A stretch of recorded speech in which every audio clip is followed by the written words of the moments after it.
अब जिस टॉपिक को हम पढ़ना चाह रहे थे वो अभी एक नया टॉपिक निकला है और वो निकला है brain circulation. I do not know whether you know it और नॉट।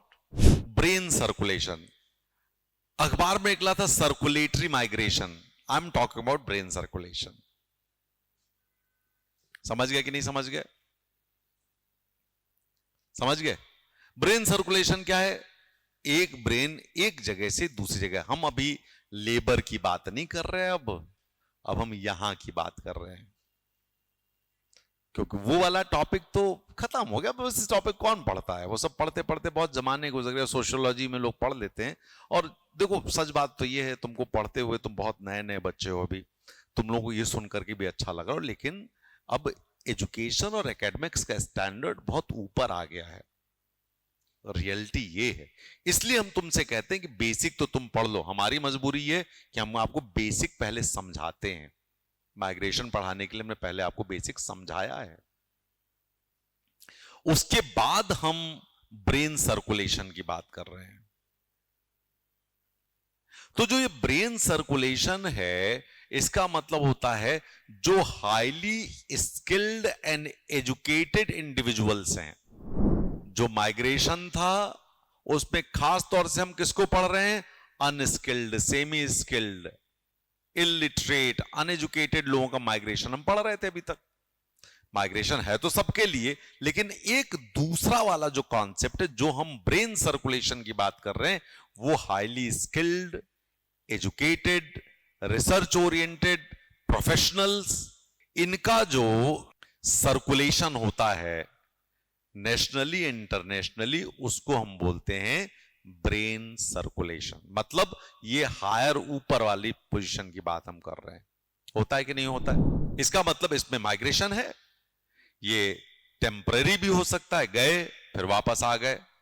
परमानेंट भी हो सकता है, गए वहीं के रह गए। अब इसमें जो एस्पेक्ट्स हैं वो आपको जानना चाहिए। पहली चीज तो ये कि it enhances knowledge mobility, temporary mobility. विदेशों में जाते हैं, कुछ दिनों के रहते हैं, वहां पे काम करते हैं और शॉर्ट टर्म काम करके पैसे वैसे लेकर के फिर वापस आ जाते हैं गांव में। वहां से भी कुछ सीख आते हैं, फिर हमको फायदा मिलता है यहां पर।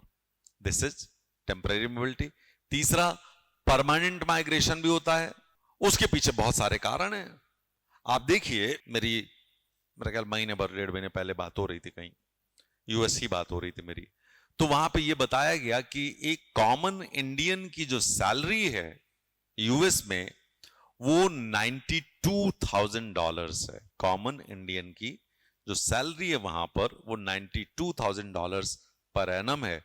जबकि जो अमेरिकन सिटीजन्स हैं, उनकी जो एवरेज इनकम है वो $44,000 है। मतलब इंडियंस डबल के आसपास कमा रहे हैं। क्यों? क्योंकि ये ब्रेन सर्कुलेशन वाली इकोनॉमी पे काम हो रहा है। जो हमारे यहां से लोग जा रहे हैं वो कमा रहे हैं। तो पहले एक ब्रेन ड्रेन की बात करते थे कि हमारे यहां से ब्रेन ड्रेन हो गए। अब हम कहते हैं ड्रेनिंग थ्रू ब्रेन है, कि वहां से कमा के यहां ले आते हैं। हम गए, वापस आ गए। हम जाते हैं, वापस आते हैं। क्योंकि पहले क्या होता था, जो आदमी यूएस जाता था, वो देखता बड़ी ऊंची ऊंची बिल्डिंगें हैं, बड़ी चौड़ी चौड़ी सड़कें हैं, बढ़िया कारें हैं, बड़ी रंग बिरंगी लाइटें लगी हुई हैं, बहुत अच्छे से खाना मिल रहा है, सड़कें बड़ी अच्छी दिख रही हैं, बिजली आ रही है। बड़ा अच्छा लगता था। आज से 30-40 साल पहले की बात बता रहा हूं। लेकिन आप ये बताओ, आज की तारीख में वो सारी चीजें जो यूएस में दिखती है वो इंडिया में दिखती है हमको। वो सारी चीजें जो हम किसी भी डेवलप्ड नेशन में देखते हैं, वो हमको इंडिया में भी दिखती है। हर वो चीज जो वहां पर आप देखते हो। मतलब यूएस में जाओ, शर्ट निकालो तो आपको पता लगा मेड इन इंडिया लिखा हुआ उस पर, और लिखा हुआ उस पर $100। आप कहते हो यार तो हमारे $100 की मिल जाएगी, $100 में बेचना, नहीं लेना। आपने 8,500 की शर्ट तो ये नहीं लेंगे हम, है ऐसा कि नहीं है? $100 लिखा हुआ है। आपको पता है ये 200, 300, $500 चल दे दे यार। बहुत इमोशनल अटैचमेंट हो रहा तो यहां खरीद लेंगे, लेकिन क्या खरीदेंगे हम फॉरेन करेंसी में? हम इंडिया जाके नहीं खरीदेंगे अपनी करेंसी में। है ऐसा कि नहीं है? महसूस किया है कभी इस चीज को? तो जब आप जाते हो तो ये सब चीजें दिखती हैं। तो ब्रेन ड्रेन के बजाय हम गेनिंग थ्रू ब्रेन होता है। ये सर्कुलर हमारा माइग्रेशन की बात कर रहा था, ठीक है। इसके अलावा इससे ग्लोबल नेटवर्क बिल्डिंग होती है ग्लोबल नेटवर्क बिल्डिंग। मैं हमेशा कहता हूं कि पूरे विश्व में अपने लोग होने चाहिए, जहां जाओ वहां पे 4 लोग बोले भाई हमारे यहाँ होना चाहिए कि नहीं होना चाहिए, होना चाहिए ना, ठीक है।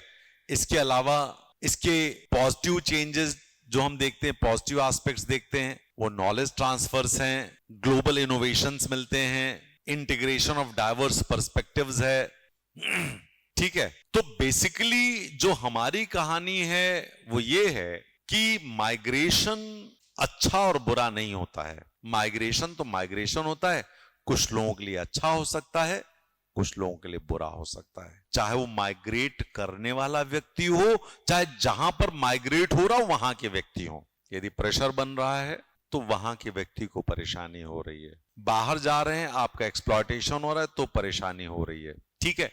और इसीलिए जो माइग्रेशन के बारे में सस्टेनेबल डेवलपमेंट गोल भी हमारा कहा गया है कि जो सस्टेनेबल डेवलपमेंट गोल है वो कहता है कि जो हमारा माइग्रेशन वो कैसा हो, OSR²हो, कैसा हो, OSR²। याद रखना, इस तरह से याद रखोगे, सस्टेनेबल डेवलपमेंट गोल में OSR² का मतलब होता है orderly, safe, regular and responsible migration. Orderly, safe, regular and responsible migration. Clear, समझ में आ गया हमने क्यों लिया।